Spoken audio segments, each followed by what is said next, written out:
Hello friend, स्वागत है आपका देसी औरा में। तो ये हमारा पहला ब्लॉग है, पहला वीडियो है।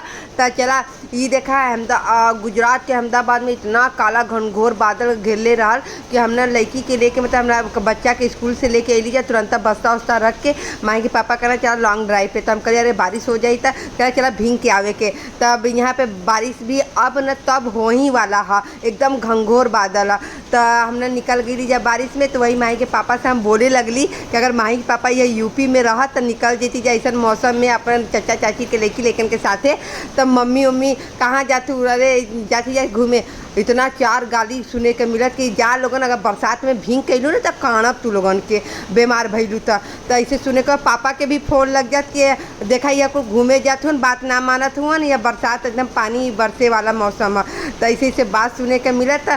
यहाँ पे इतना तेज बारिश है, रख देली मोबाइल अंदर रख देली, मतलब पन्नी में करके हमने भींग के आ गई घरे आ गई जा। फिर देखा कितना काफ़ी बरसात होता है। सब फ्रेंड आपके हमारी वीडियो अच्छी लगे तो लाइक सब्सक्राइब कमेंट करा। Bye bye friend.